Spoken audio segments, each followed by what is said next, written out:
Bien, la fois passée, nous avions eu à vérifier la stabilité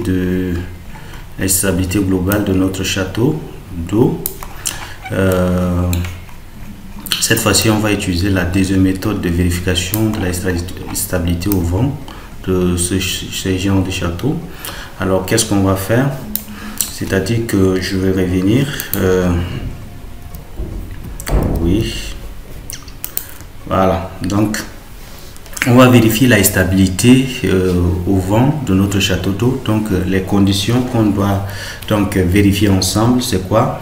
C'est-à-dire que déjà, on sait bien que pour que les conditions de renversement dues au vent soient vérifiées, il va falloir que le noyau central du radier de notre château, ou sinon le noyau central, doit être supérieur, bien sûr supérieur ou égal à l'excentricité due au vent. Et c'est-à-dire que ce noyau central est égal à quoi? Ce noyau central est égal à le rayon, par exemple, si c'est un radier circulaire, alors ça doit être le rayon divisé par 4. Voilà. Donc, ça, c'est la première condition. Et l'excentricité due au vent ici, ça doit être égal à quoi? L'excentricité due au vent, le E, et l'excentricité due au vent, ça doit être égal à le moment de renversement. Voilà, le moment de renversement, MR, qu'on va diviser par l'effort, le N sur min. Voilà, le N sur min. Voilà. Voilà. Et ici, par exemple, si je reviens dans AutoCAD, j'essaie par exemple de mesurer un peu, si seulement on veut envisager un radier pour un radier par exemple pour notre château. Je vais essayer de mesurer par exemple cette distance. Voilà, je vais prendre par exemple là, à ici. Voilà, ça va faire combien? Ça va faire un truc de 5. Bon, je vais prendre cotation à lien, c'est mieux. Cotation à lien, voilà, comme ça, ça va me permettre de bien coter. Voilà, donc je prends ça, ça fait combien? Ça fait 1,66. Bon, je vais décider par exemple de faire radier des rayons 2 mètres. Voilà. Normalement, les radiers, il y a des débords, tout ça, voilà. Mais pour ce cas, je vais prendre simplement un radier des rayons 2 mètres pour les vérifications. Voilà, donc ici, le R ici, le rayon c'est 2. Voilà, si je prends 2 et j'utilise par 4, ça doit donner combien? 0,5 mètres. Donc on doit calculer l'excentricité là de telle sorte que cette excentricité reste inférieure au noyau central. Alors, on a dit que l'excentricité c'est un moment renversant divisé par n. Voilà. Donc le n, d'abord je vais chercher le n sur. Voilà, le n sur. Ici, d'abord c'est égal à le poids. Voilà, de notre cube. Oui, le poids de notre cube qu'on va ajouter au poids par exemple des poteaux, voilà, de tout ce qui est poteau. Et on va ajouter quoi encore? Je crois que voilà, on va ajouter également le poids du radis. Voilà, le poids du radis. Donc ici déjà, si je reviens dans Advanced, Design, je viens en ce qui concerne la documentation. Je vais faire la métrie par exemple, je vais générer.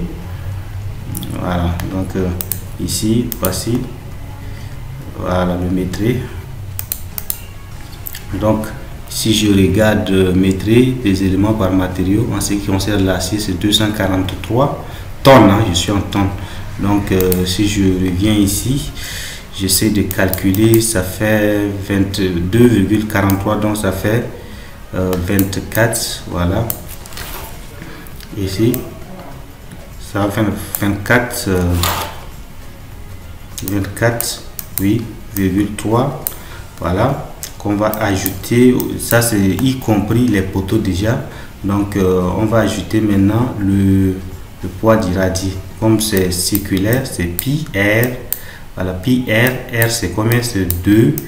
Voilà, 2 au carré, je multiplie par l'épaisseur. L'épaisseur, bon, on choisit, on prend R par exemple, on divise par 20, ça, bon, on prend par exemple, comme c'est juste des vérifications, on prend 20 cm. Et le poids volumique du béton, on prend 25, voilà, 25 kN par mètre cube. Donc pour un calcul bien fait, vous allez trouver combien? Vous allez trouver 1 sur la 87, voilà, vous calculez, vous allez voir 87,1. Voilà, ça c'est en kilonewton. Oui, voilà, kilonewton. Voilà. Maintenant, le moment renversant, ça c'est là où ça va nous prendre beaucoup de temps, parce que le moment renversant ici, c'est égal à la pression hydrostatique, c'est-à-dire non, la pression due au vent, que je vais multiplier par quoi? Je vais multiplier par la surface exposée au vent. Voilà, la surface exposée au vent multipliée par la hauteur. Voilà, la hauteur divisée par 2. Donc c'est ça qu'on va essayer de calculer ensemble, comment on peut déterminer les surfaces exposées et pour pouvoir bien sûr calculer notre moment renversant. Donc la surface exposée, c'est simple. Voilà, voilà la forme de notre. Je fais une projection perpendiculaire le long. Voilà, donc c'est ça. Quand vous regardez dans votre cadre, vous allez voir un peu ici. Voilà, vous regardez, vous voyez, c'est ça. En réalité, c'est ça. Quand je fais la projection, ça devient des lignes, et puis voilà, c'est calculer RDM, ça va me permettre de calculer les surfaces exposées. Donc déjà je fais ça, voilà, je vais subdiviser en des petits éléments que je peux facilement calculer la surface. Donc je vais noter ici, ça fait 2,6, voilà, ça fait 2,6. Si vous regardez, vous mesurez dans AutoCAD ici, vous allez bien voir comment ça se passe. C'est la distance de là à là, ça fait 2,6. Et les coupoles, ça fait 0,3, ça fait 2,7. Voilà, donc ici ça fait 0,3, ici ça fait 2,7 et ici ça fait 0,3. Donc c'est cette surface là, c'est surface 1, surface 2, surface 3. Et en bas ici, ça va être pour tout ce qui est support, les poteaux. Voilà, donc on va calculer ça ensemble. Alors je vais enregistrer ça. Bon, je vais mettre ça sur surface par exemple exposée. Voilà, exposée. Voilà, je vais enregistrer. Alors je reviens, je vais ouvrir un nouveau truc. Donc je disais tantôt que c'est ça. Je fais la projection de notre château d'eau le long du plan perpendiculaire pour me permettre de calculer bien sûr les surfaces exposées au vent. Voilà, donc ici c'est 0,3. voilà, là je subdivise donc la surface exposée, et ici ça c'est pour les poteaux. Voilà, ça c'est pour les poteaux, et au milieu ici il y a le support en UPN. Donc la surface exposée, c'est égal à la surface exposée de notre cube plus bien sûr la surface exposée de tout ce qui est support, poteau et autres. Alors la surface exposée de notre cube, ici notre cube est subdivisé en 3 éléments. Ici vous voyez que c'est un élément qu'on peut facilement calculer la surface. Voilà, donc ici ça fait 2,6, ça fait 2,6. Donc quand vous regardez, c'est un triangle à la surface, c'est base bien sûr fois la hauteur qui est 0,3, voilà, divisé par 2. Voilà, ça c'est des petits trucs. Maintenant la surface 2, ça c'est un rectangle, donc ça fait 2,6 que je vais multiplier bien sûr par 2,7. voilà, plus maintenant en haut c'est un triangle, donc c'est base 2,6 fois la hauteur, oui, la hauteur divisé par 2. Voilà, donc égal. Donc pour un calcul bien fait, je crois que vous allez vous retrouver avec la surface de combien. J'ai calculé ça quelque part. Voilà, donc ça va donner en réalité une surface de 8,19. Voilà, 8. Vous calculez, vous allez voir 8,19 mètres carrés. Ça, c'est la surface exposée de notre cube. Voilà, donc ça, c'est surface exposée de notre cube là qui est 8,19. Maintenant, la surface exposée de tout ce qui est support. Voilà, tout ce qui est support. Donc ici, notre support, c'est un truc comme ça. Voilà, ici, là aussi, voilà, c'est comme ça. Et il y a la plateforme en UPN là qui sont là. Donc ici, c'est des poteaux tubulaires de section 20 cm. Donc ici, la largeur, c'est 0,2. Ici aussi, c'est 0,2. Et ici, là, c'est des UPN. Donc la hauteur, UPN de 140. Donc la hauteur, ici, c'est 0,14. Voilà, 0,14. Voilà, 0,14. Et la hauteur sous cube de notre poteau ici, c'est combien? Ça fait 8,3. Voilà, si vous mesurez dans AutoCAD, vous allez vous retrouver avec ça. Vous mesurez de là à là. Si j'essaie de mesurer, vous allez bien voir que c'est bien ça. Voilà, c'est de là, bien sûr, à ici. Voilà, vous voyez, ça fait 8,3. Ok, je reviens. Donc, ici, la surface exposée, comme vous voyez, ça, c'est des poteaux. Donc, c'est 0,2 que je multiplie par la hauteur, c'est 8,3. Et le nombre de poteaux, il y en a 3. Donc, je multiplie par 3. Plus, maintenant, les supports, ici, c'est des supports en UPN. Donc, quand je fais la projection, c'est 0,14 que je vais multiplier par la longueur. La longueur ici, c'est 2,88. Et le nombre, c'est combien? Le nombre, c'est 3. Voilà. La longueur ici, vous pouvez mesurer directement dans Advanced. Vous voyez, je vais fermer ça.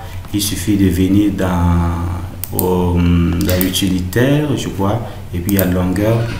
Là, vous mesurez de là à là, vous voyez, c'est 2,88.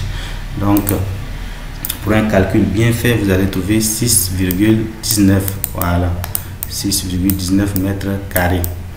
Donc, maintenant, on va calculer moment renversant.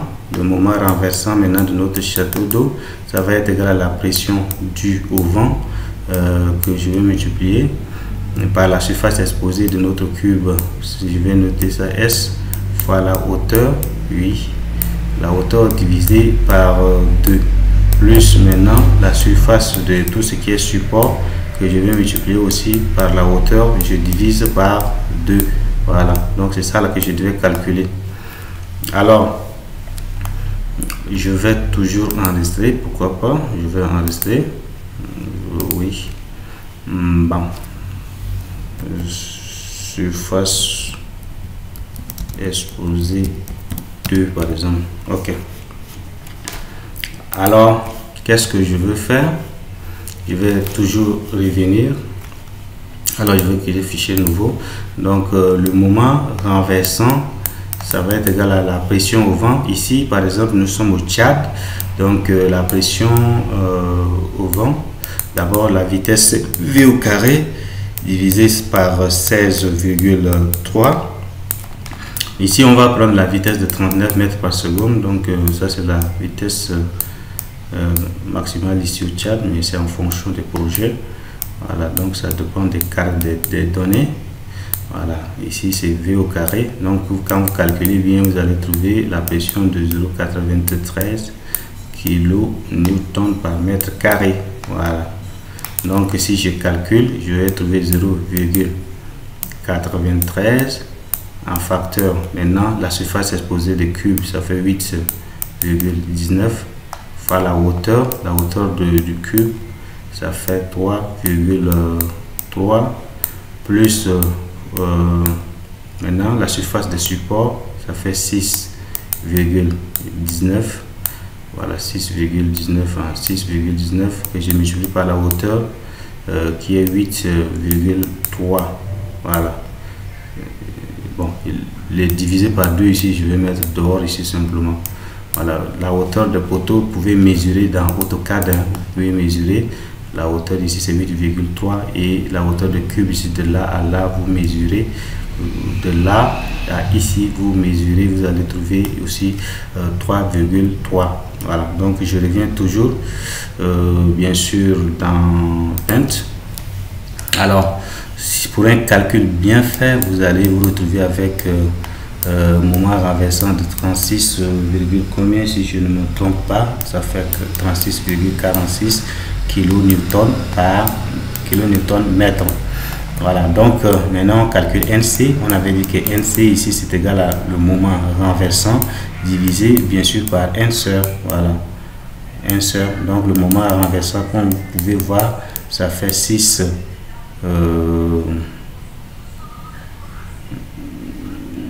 Voilà, ici ça c'est l'excentricité, hein, je m'excuse, ça c'est l'excentricité.